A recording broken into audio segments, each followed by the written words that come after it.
Oh,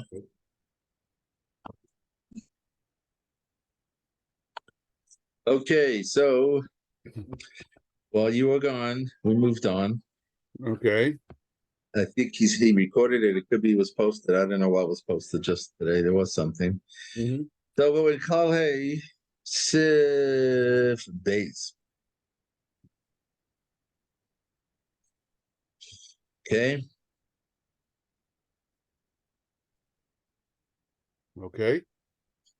Okay. We've already discussed many aspects of Lashon Hara. We gave many examples of Devarim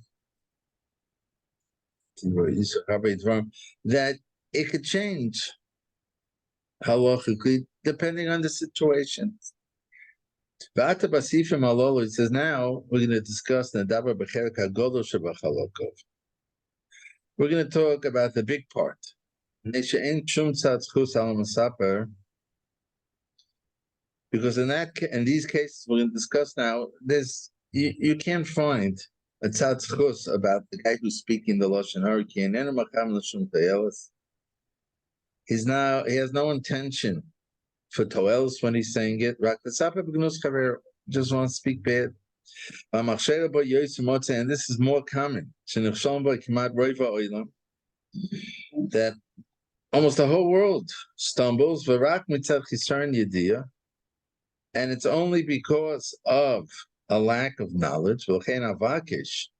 Therefore, says asks a favor. He's going to discuss now a specific case that most of the world stumbles. Most of the world means us Torah Jews.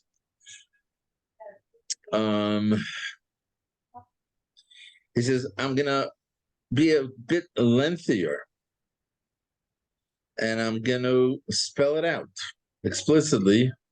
Because it's my thought, perhaps Hashem will grant me that perhaps some of that machshela will be done with, will be taken care of. And I'll respond and say, also, so right, we know you can't say, Lashon guy did an Avera, he steals, he's on Hal Shabbos, he eats pork. But he says it's also to embarrass, disgrace someone mitzad Cheshvan shleimus hamalash yeshbay for a lack of a mila. For example, hein b'chachma, whether it's talking about his IQ, hein b'gvura, his strength, hein ba'isher, his finances, all these type of things. He says, I'm going to explain it. Each thing, so it should be very clear, because perhaps he'll make a dent. Ein b'chachma. You're going, for example, to put forward in front of people that this guy is not so smart. So certainly, we're not even talking about a case where it's not true, or it's partially not true. And he exaggerates the story, the situation. But that's for sure. Big Avera. And it's more severe, as he said a few times, than regular Lashon Hara, because it's not true. Because he's putting his friend down, he's putting the other dude down with his lying. Even if it's really true. He says all the Rishonim have already put it down. The Kanabakal Aleph Lashon Hara Afiyala Emes. Lashon Hara applies even if it's true. But Davazan, this the Hainu Masha Shermi Men Amailos that you're saying he doesn't have certain milos. The Vadigam came to Lashon Hara. It's only Lashon Hara. You can't, right? This is a certain thing that a person might say. No, it's not Lashon Hara. I didn't say it didn't have hair. I say he's not so smart. Like, what's the big shmiel, The Lekos of Rambam Perik Aleph Dov is because the Rambam writes, V'zel L'shoin Hashem. Quote, Lashon Hara sipu ra'os ha'adam umumav. Lashon Hara is saying over rose ha'adam, and I translate bad things about a person, umumav, his flaws, u'leganoise be'ezet tachiyah min agnos, and to be magana him, to degrade him in any side, in any aspect of degradation. V'afilu im yeh maguna chaser v'chulu. Okay, we don't know what he says after that. As the Rambam there speaks, says the Chafetz Chaim, that Lashon Hara is if he's saying the truth, Ayin Sham. In the Yad Chazaka, Lashon Hara Nikra Dover should goyim. Lashon Hara is something that will cause that if people know about it, it could cause him physical harm, financial harm, emotional harm, frighten him. Says the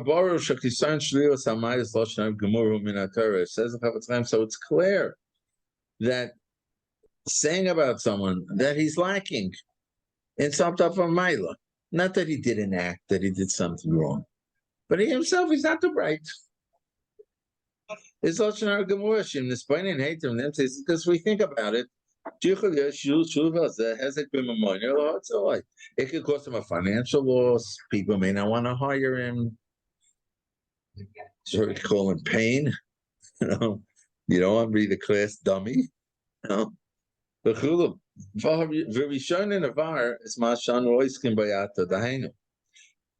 that was sort of a general introduction. But now we're going to focus on the first thing. He says there's no greater lack than that. The LPM is that someone's not a chacham. Because, for example, let's say he's not married. If people find this out, well, even he's not going to find anyone who wants to marry him. If he has a business, whether he's he makes things, or Milamdas, or he's a teacher. No one's going to want to hire him. No one's going to do business with him. And certainly, if he's a paisik, and this guy goes and tells people that he's not so smart. Besides that, it's Lashon Hara. Because certainly, if the people accept what he's saying, these persons, and it will become public knowledge what this guy is saying. There's a hesed. It's certainly going to cause financial loss. No one, no litigants. That's the word. People have arguments. They're not going to go to him to paskin, right? Because they want a smart place. It's a smart dinner, right? He says not only that, there could be cause much more. By putting him down, to the people in the city, they say he could lose his job. And then his blood and the blood of his descendants, because based on his lashon, he caused them to lose his parnasa. On top of that, he's also being mashpil, lowering the honor, the respect of Torah and those who learn it. And he's then categorized as a mavazah Talmud Chacham Shamur Azal She'en LeRefuah Makosei. No tshuva, no refuah. And because of what this guy is saying, it's going to cause the fulfillment of Torah to be weakened. Because if afterwards, he's a mitzvah Torah. If this Rav wants to give Teichacha, wants to teach them about a mitzvah, they won't listen to him. Because as far as they're concerned,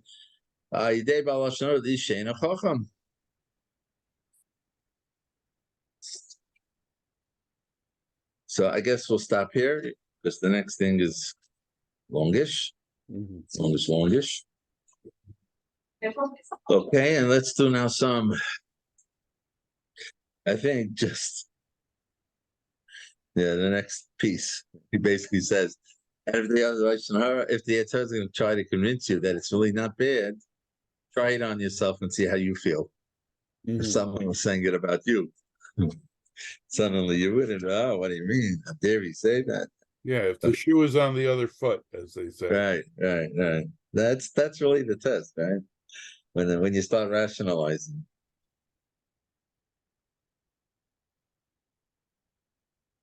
Okay, we got up to Perik Yud Gimel. Perik Yud Gimel and Sharat Chira. Yevoer Shabbat Choyte Machti is Kavera. Not only do you sin, but you cause the other to sin. Kama tzarech ha'adam l'sboinin. These are Tomim Mavoin Hamar. That person has to be constantly careful from this very bitter sin. He says this Avera takes two to tangle. If you're alone in a room, you can't do this Avera. Unless you have internet. And you can post it. But that's also you need someone looking. And if so, not only are you sinning, but you're causing the other one, like we learned at the Pticha. You're causing someone to be makabel lashon hara.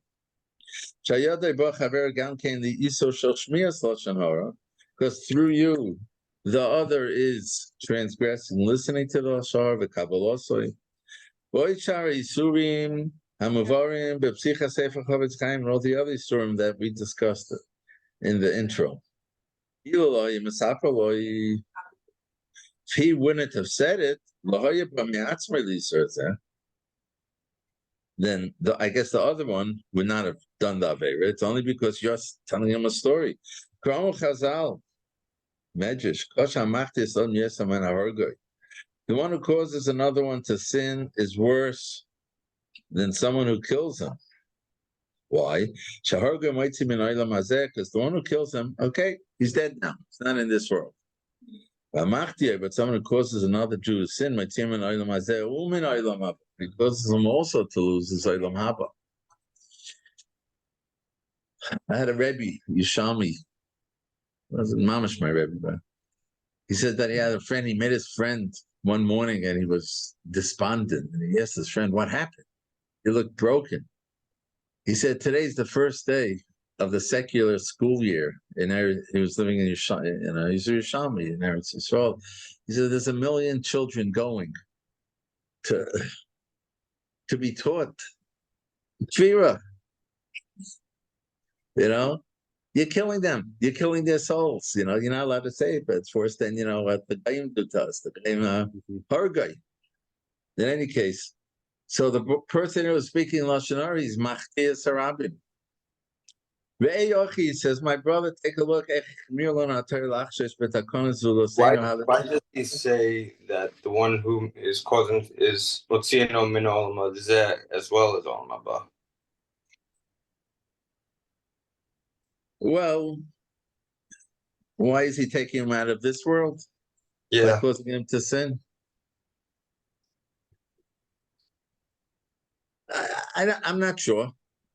I could say, but you could argue with me, that the people who don't keep Torah and mitzvahs aren't really happy. Okay. They don't have an inner happiness, an inner fulfillment. So maybe that's what he's referring to. Ve'yochi says, "My brother, take a look at how the Torah is so strict for us to be concerned about helping other Jews. If you see someone's object in a place where it gets ruined, you're obligated not to look away.